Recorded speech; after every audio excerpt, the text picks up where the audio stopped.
Series उस वजह से।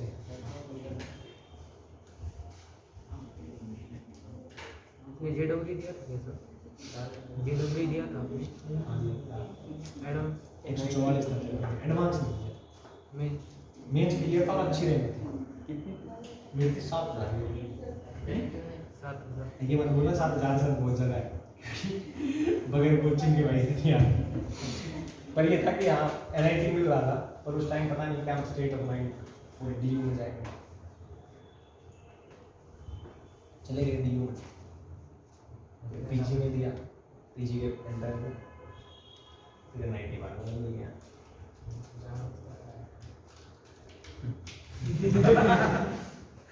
जाना था होके आ गए वैसे ही है, बाकी सब कॉलेज तो एक जैसे ही होते हैं। पहले दिन जाते हैं तब लगता है अरे यहाँ पे आ गया, उसके बाद में सड़ जाते हैं आदमी तरह। इतना समझ में आया ना? अब जैसे जनरली क्वेश्चन करें तो देखो मैं तुम्हें एक बात बताता हूँ, पहले वर्बली बता देते हैं कि a thin convex lens of focal length 5 cm is used as simple microscope by person with normal point 25 cm. normal point 25 cm मतलब least distance of distinction 25 cm दे दिया। नॉर्मल पॉइंट जब भी देगा, जब तुम्हें पता लगना चाहिए, वो 40 सेंटीमीटर भी दे सकता है। अगर गिवन ना हो तो 25 मानना है, वरना गिवन है तो वो मानना है जो गिवन है। ठीक है। What is the magnifying power of microscope? निकाल सकते हो। m = 1 + d/f। समझ में आ गया? बस तो निकाल लेना। दूसरा देखो देखो देखो, अरे रुको रुको रुको। दूसरा, a simple microscope is a combination of two lenses in contact of power 50 + 15d and + 5d। तो क्या पावर डायरेक्टली जुड़ जाती है? P = P1 + P2 है ना? और दो लेंस आपस में जुड़े हुए हैं तो उनकी power P = P1 + P2। Net power आ गई कितनी? 15 + 5। तो नेट पावर आ गई तो दोनों के कॉम्बिनेशन की वजह से दोनों के कॉम्बिनेशन का फोकल लेंथ भी आ जाएगा। नेट पावर आ सकती है तो नेट एफ भी तो आ सकता है, उसका रेसिप्रोकल कर दोगे तो क्या आ जाएगा? नेट एफ आ जाएगा। नेट एफ तुम्हारा आ जाएगा तो मैग्नीफाइंग पावर तो अब कोई भी निकाल सकता है, पिछले क्वेश्चन की। समझ में आया? हाँ। तीसरा question, an object is to be seen through a simple microscope of power 10d। Simple microscope मतलब कॉन्वेक्स लेंस, पावर दे दी मतलब फोकल लेंथ दे दी, उल्टा करते। ठीक है। Where should the object be placed so as to produce maximum angular magnification? कब होगा मैक्सिमम एंगुलर मैग्निफिकेशन? अरे मैग्निफिकेशन यही एंगुलर मैग्निफिकेशन ही तो है। मैक्सिमम कब होगा? जब यहां पे देख लेते हैं थोड़ा, मैक्सिमम क्या है? जब v = क्या हो जाएगा? d के बराबर। समझ में आ गया? आ गया ना?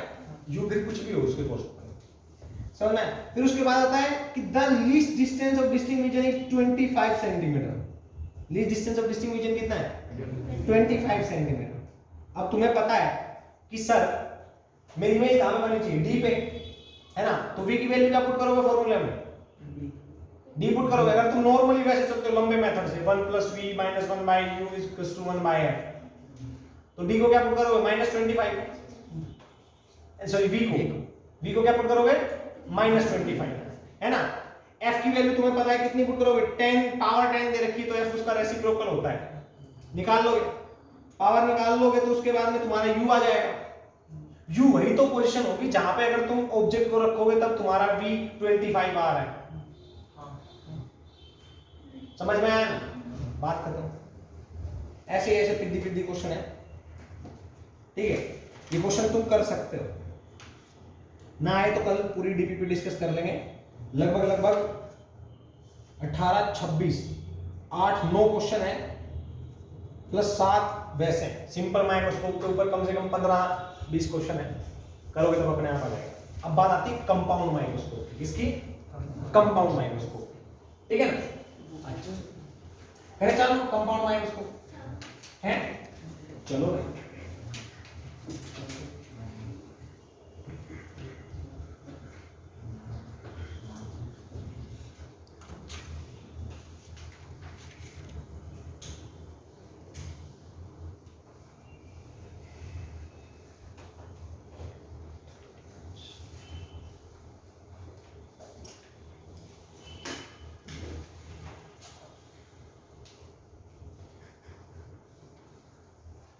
टाइम निकालो अपना भाई, कैसे कैसे 1 घंटा यहाँ पे मेरे को चाहिए एमसीक्यू लगाने के लिए तुम्हारे, ठीक है। शेड्यूल बनाओ अपना कैसे न कैसे बोल के सागर जी को 1 घंटा मेरे को चाहिए तुम्हारे यहाँ पे एक्स्ट्रा, ठीक है। चलो अब लिखो कंपाउंड माइक्रोस्कोप। क्या? Compound microscope.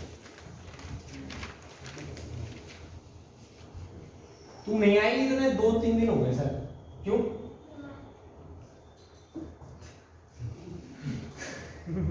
सेहत का ख्याल रखो भाई, अब पेपर पास आ रहा। मेरा भी यही हाल होता था जब मैं चैंपियनशिप वगैरह खेलने जाता था ताइक्वांडो वगैरह में, तो मेरे पापा जी को ऐसी बात बोलते थे वो मैं बोल नहीं सकता तुम्हारे सामने।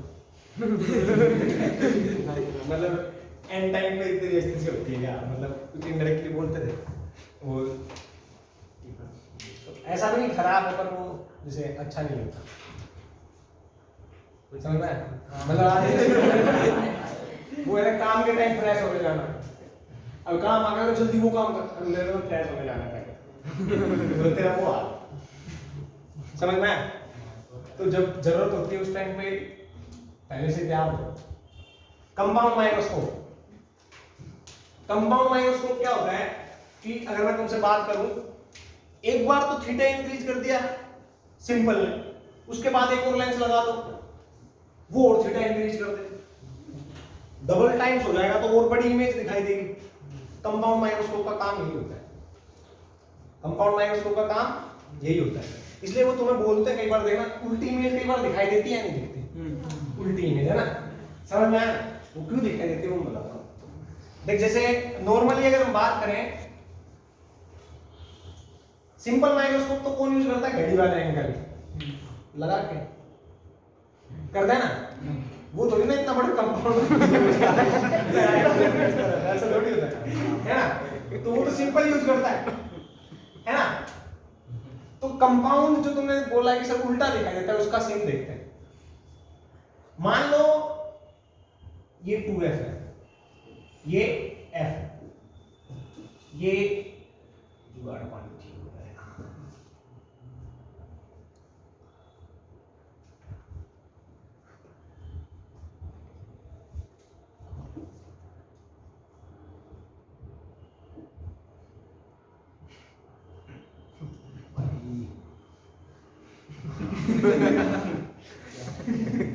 ठीक है ना?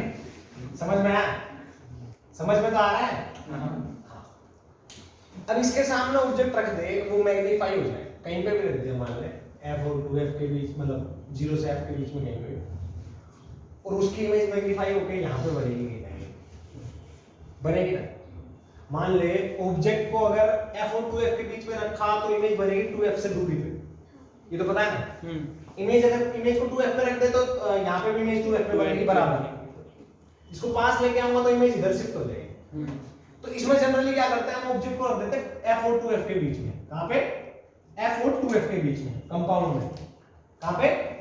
f और 2f के बीच में। अब मान ले मैंने यहाँ पे ऑब्जेक्ट को रख दिया, ठीक है, तो उसकी इमेज यहाँ कहीं बनेगी और थोड़ी बड़ी बनेगी। जैसे अभी ड्रॉ करता हूं,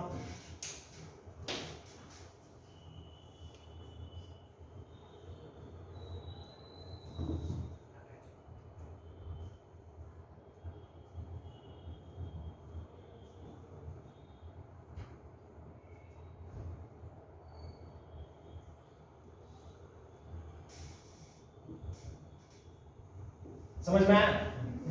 आया? ये टेढ़ी तो नहीं है?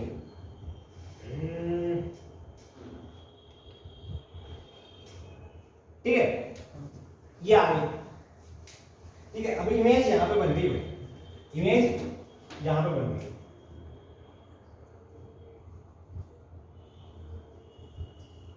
बन गई। अब अगर ये थीटा है, ये थीटा है तो ये भी थीटा होगा या नहीं होगा? अब अगर तू सोच, जो लेंस ऑब्जेक्ट के पास होता है उसको बोलते हैं ऑब्जेक्टिव लेंस। चीजें बता देता हूं,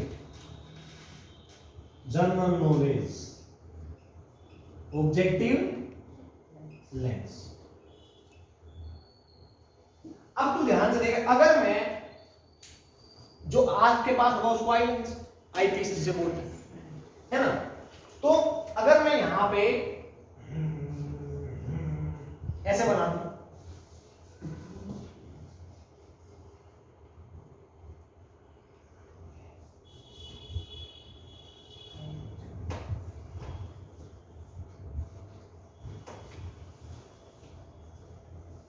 ठीक है ना, ऐसे मान लिया अभी जैसा भी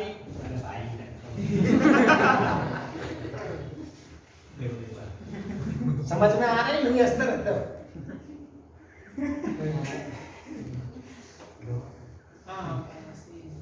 थोड़ा थोड़ा नहीं यार, नहीं बनेगा, ऐसे ही बना देते हैं। चल मैं अभी एक लाइन खींचता हूं पहले, साइड सिमेट्रिक बना है ना, छोटा अब की बार लास्ट टाइम ठीक है।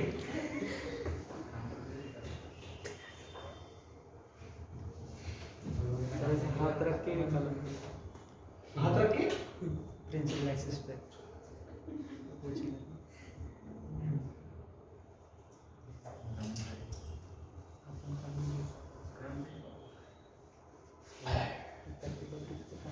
जियो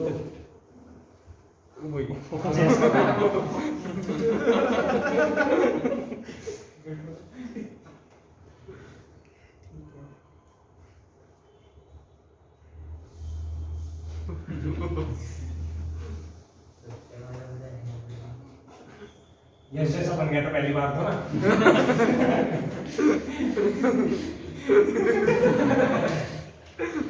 देख एक बार, अब देख मान ले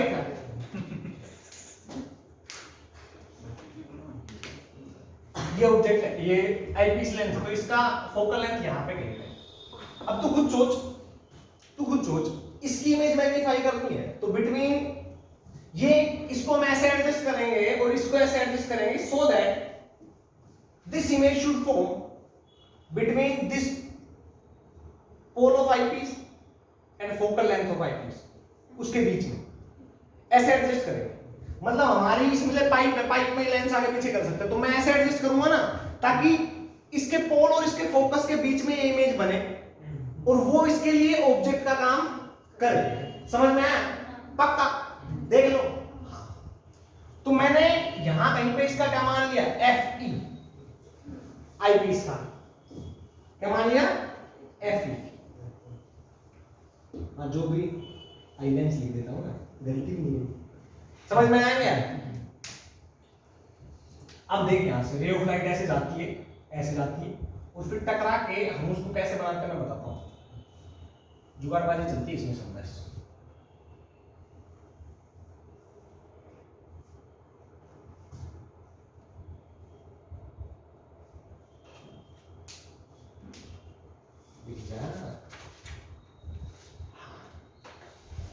वैसे बनती है।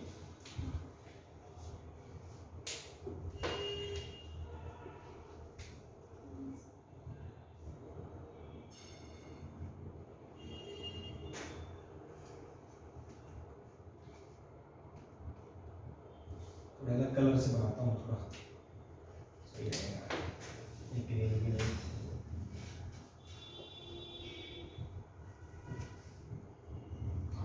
ग्रीन है, देखिए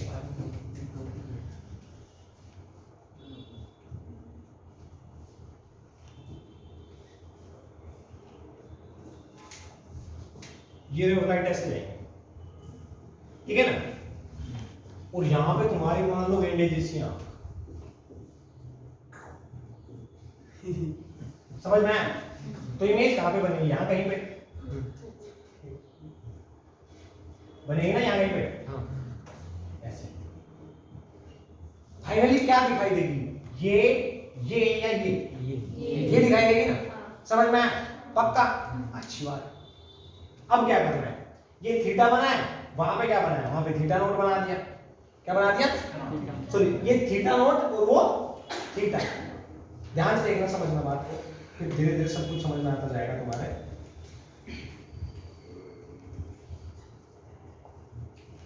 नॉर्मली क्या एंगल बनता है, इनको तो पहले इनको भूल जाओ थीटा या क्या था व्हाटएवर, पर पहले तुम ये याद करो क्या जो कंपैरिजन करते हैं वो इससे करते हैं,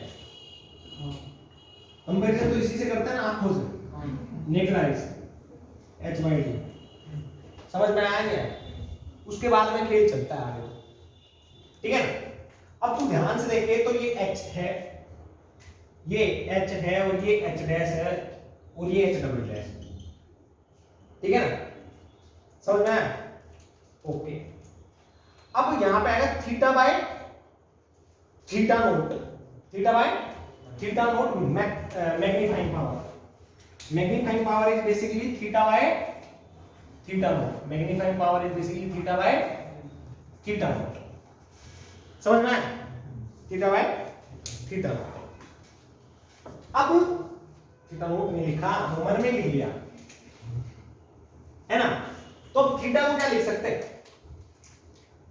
h डैश बाय ue,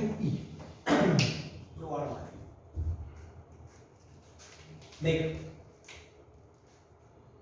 एक डबल बताओ टेंशन,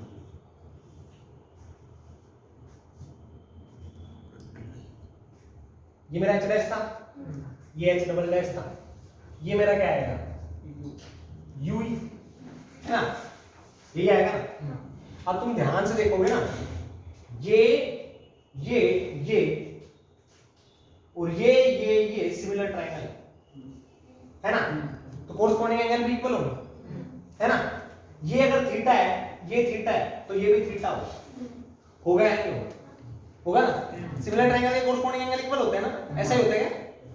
होते हैं ना? तो ये थीटा आ गया, है ना? अब मैं क्या करूंगा, मैंने वो नहीं लिया रिलेशन, मैंने ये ले लिया h डैश बाय u,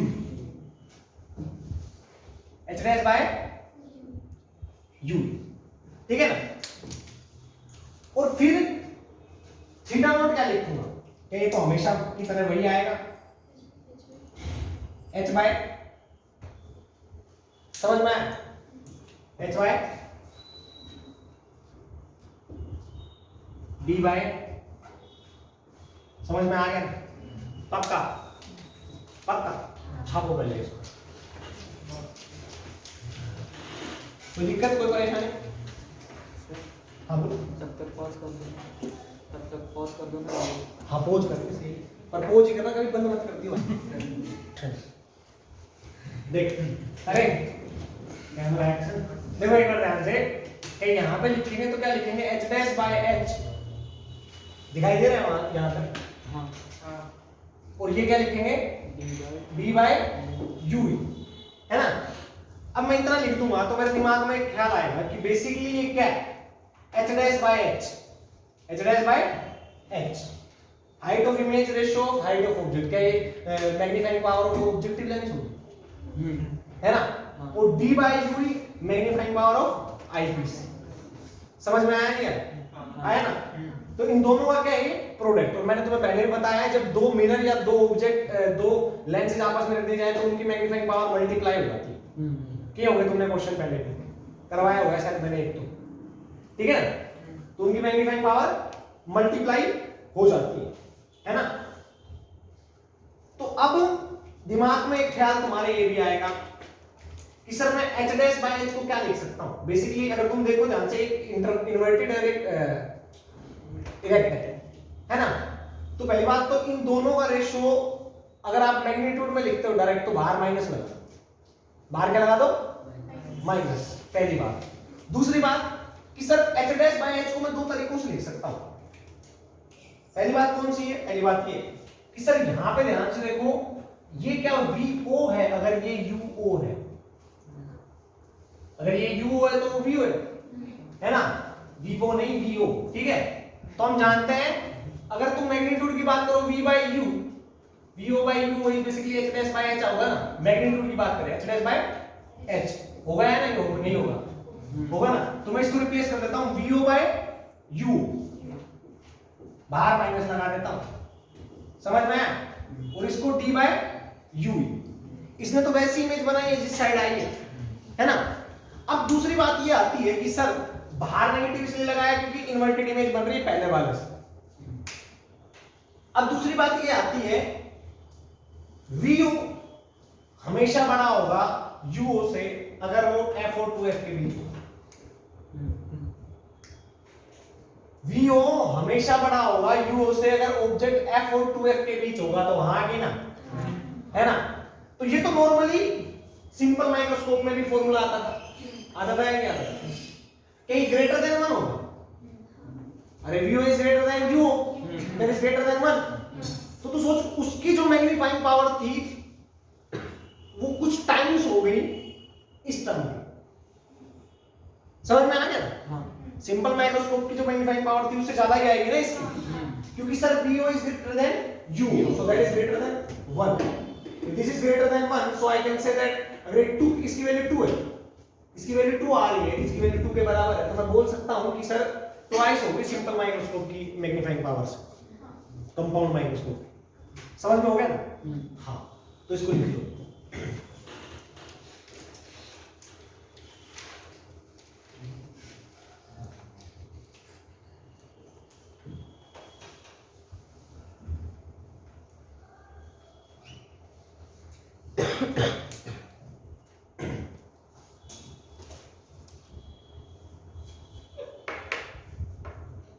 कहां से आवाज आई?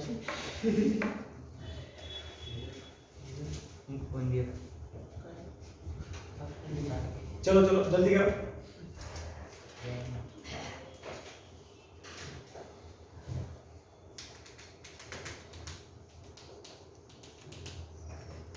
चले, देखो अब ध्यान से, अब ये ध्यान से देखो, तो ये हो गया MO और ये हो गया ME।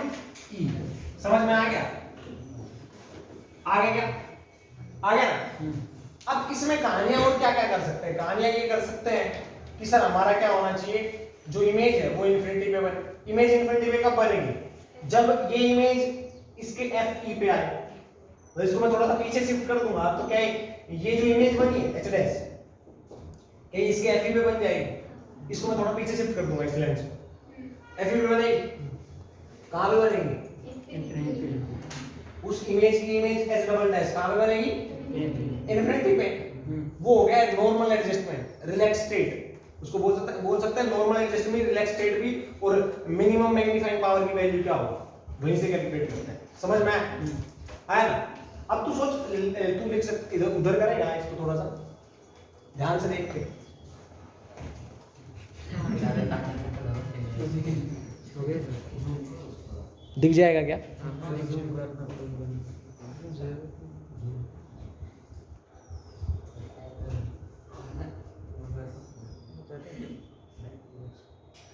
हाँ,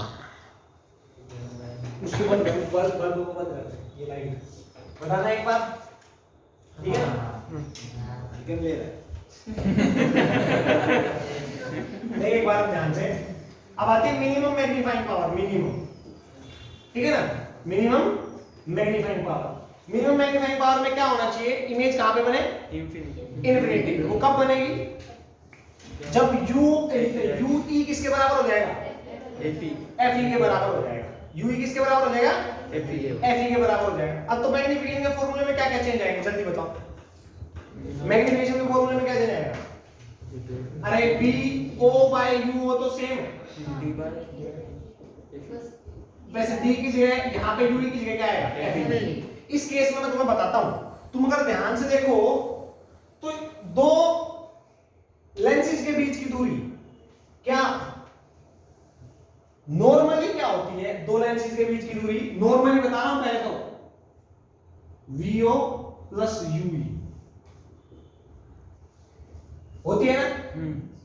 VO प्लस UE यही तो होती है। पर मिनिमम मैग्नीफाइंग पावर के केस में तुम ध्यान से देखोगे तो L की वैल्यू हो जाएगी VO प्लस UE की वैल्यू किसके बराबर होगी? समझ में आया? इसको बोलते हैं ट्यूब लेंथ। ट्यूब लेंथ समझ में आ गया? वो जो तुम्हारा जुगाड़ होता है जिसमें तुम जिसके अंदर से तुम देखते हो उसको बोलते हैं ट्यूब लेंथ। दो लेंसेज के बीच की दूरी को क्या बोलते हैं? Tube length.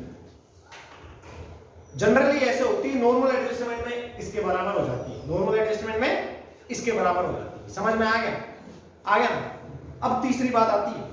तीसरी बात ये आती है कि सर वो हो गया उसको छापोगे एक बार, फिर मैं इसको दोबारा से यूं घुमा के इधर समझाता हूं। डायग्राम बनाना है, पहले बता देता हूं, ऐसे ऐसे करके टिचू टिचू करके यू, एक एफ, ये ऑब्जेक्ट सर, ये एफ, ये 2f, इमेज हमारी यहाँ पे बनेगी और ये एफ ई के बराबर है, तो यहाँ पे ऐसे लेंस बनेगा, लेंस से ऐसे रे ऑफ लाइट जाएगी, यूं जाएगी, फिर ये इन्फिनिटी पे बनेगी, ऐसे करके। समझ में आया? हवाबाजी नहीं करनी अपने मन से।